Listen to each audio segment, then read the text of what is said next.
Ecuador's presidential candidates Luisa Gonzalez and Noboa held their first presidential debate this Sunday in which they discussed key issues of their government programs. Our correspondent Elena Rodriguez has more. During the 2 hours debate, the candidates answered questions around 4 key axes: economic, security, social, and political.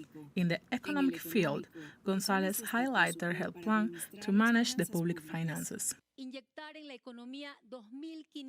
To inject into the economy $2.5 billion from the reserves that are in Switzerland. What for?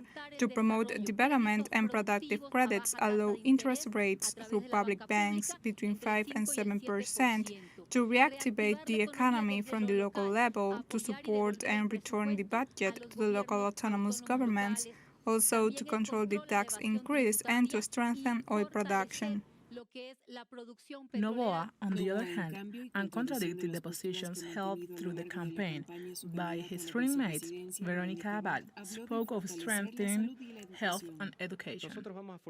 We're going to strengthen public health and education, which cannot be privatized, but we must use the technologies. It will indeed be complicated for a year, because the transportation of people. We must boost the creation of info centers and provide internet access.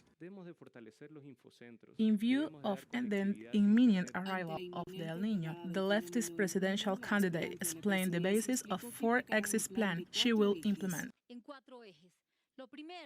4 axes. The first is to save lives, the second is the economic, the third is the infrastructure, and the fourth is working together with the GATS to save lives, which means to establish the risk zones, the shelters, the healthcare and education services, the safety for the people who will be relocated, and the next, the housing plans to guarantee a permanent home. As for the economic, to reestablish credit lines, to renegotiate debts, to refinance or cancel them to those who need it.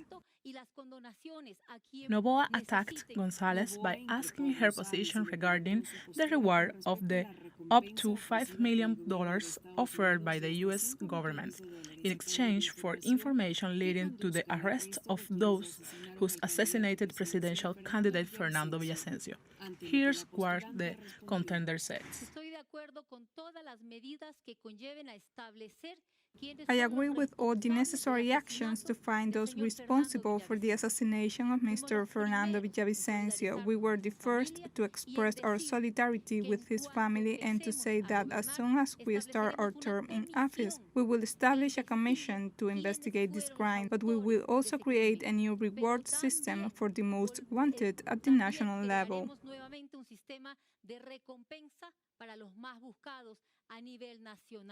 Another issue addressed was the problem of illegal mining.